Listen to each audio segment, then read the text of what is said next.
महाराष्ट्र में सियासी बहरान अभी भी जारी है, लेकिन हालात से साफ नजर आ रहा है कि सीएम उद्धव ठाकरे के हाथ से इख्तिदार ही नहीं बल्कि पार्टी की कमान भी खिसकने लगी।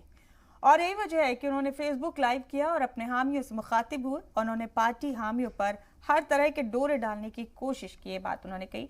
उधर एकनाथ शिंदे ने 41 एमएलए के साथ अपना वीडियो डालकर अपनी ताकत का इजहार कर दिया है। जराई की खबरों के मुताबिक अब बीजेपी भी धीरे धीरे खुलने लगी है। जराई की बात माने तो एकनाथ शिंदे को 13 वजीर ओहदों का ऑफर दिया गया है। साथ ही मरकज में भी जिम्मेदारी देने की बात की जा रही है। ये रिपोर्ट जरा देखिए।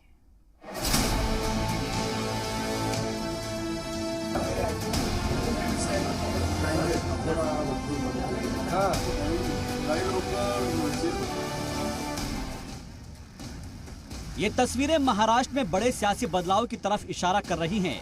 महाराष्ट्र की महाविकास आघाड़ी इत्तेहाद की सरकार के इक़्तिदार में बने रहने के इम्कानात बहुत कम नजर आ रहे हैं। वजीर आला उद्धव ठाकरे कल रात ही सीएम हाउस वर्षा खाली कर मातोश्री पहुंच चुके हैं।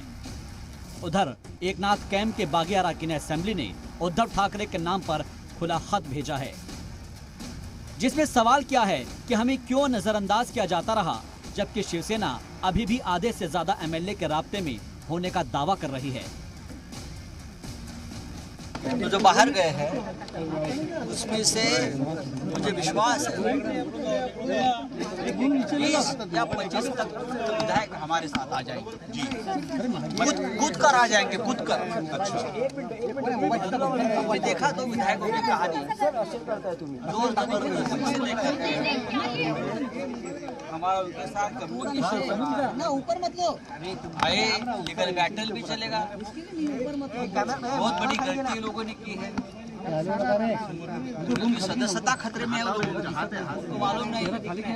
दूसरी बात है, अगर वो चाहते हैं कि महाविकास आघाड़ी से हमको बाहर जाना है तो ये बहाना है। ये बात अब हमारे सामने आकर भी कह सकते हो। यहाँ से भागकर किसी स्टेट में जाते हो, बीजेपी आपका कब्जा लेती है, ईडी सीबीआई का डराकर धमकाकर आपके ऊपर बंदूकें लगाकर हमारे खिलाफ लेटर लिखवाती है।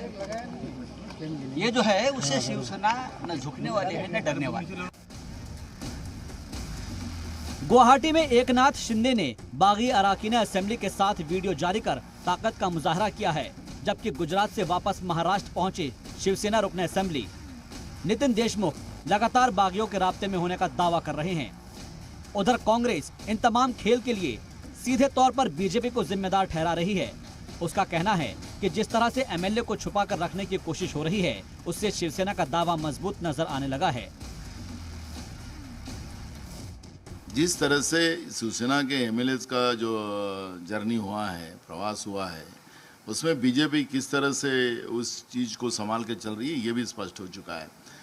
रहा शिवसेना का इंटरनल ये मामला है और कुछ नेता ईडी के दबाव में आकर इस तरह कर रहे, ये भी है। लेकिन 20-25 एमएलए जो है आज भी वो ठाकरे जी के साथ है और इसलिए जिस बीजेपी ने ये षड्यंत्र किया, जो महाराष्ट्र की सरकार महाविकास आघाड़ी की सरकार गिराने के लिए, वो षड्यंत्र में आज भी वो बिल के बाहर निकल नहीं रहे।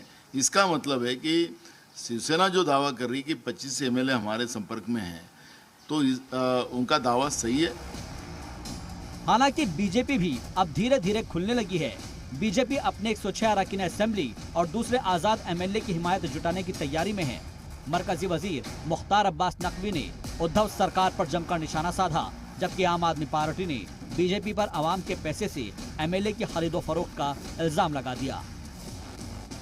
डमी कार और डायलिसिस की सरकार बहुत दिन नहीं चलती, तो अब डमी कार और डायलिसिस की सरकार चला करके जुगाड़ और जोड़ तोड़ से जनादेश को अपहरण करके अगर कोई समझता है कि ये बहुत दिन चलेगा, तो बहुत दिन नहीं चल पाता। पैसे की ताकत से लोगों द्वारा चुनी हुई सरकारों को गिराया जा रहा है। देखिए, ये पैसा जो एक राजनीतिक दल किसी विधायक को खरीदने के लिए लगा रहा है, वो पैसा आ कहाँ से रहा है? वो जनता को लूट कर जमा किया गया पैसा है और उस पैसे की कीमत भी जनता की जेब से ही निकाली जाती है। मुझे लगता है बहुत गलत चलन है। शिवसेना पर मंडराते खतरे को लेकर एनसीपी लीडर जयंत पाटिल इत्तेहाद के साथ खड़े होने का दावा कर रहे हैं, जबकि गोवा के वजीर आला प्रमोद सावंत ने मुल्क में हर जगह बीजेपी की सरकार होने की वकालत की है। हमारी आदरणीय शरद पवार साहब के घर पे आज बैठक हुई और जो भी अभी घटनाएं पिछले 3-4 दिन में हुई है उसकी असेसमेंट की गई और हमने आदरणीय पवार साहब ने हमें सबको बताया कि हम आखिरी सरकार के टिकने के लिए, सरकार रहने के लिए जो भी प्रयास करना चाहिए वो हम करने चाहिए और हम सब साथ मिलके उद्धव जी का साथ इस सरकार के लिए हम देंगे। डेफिनेट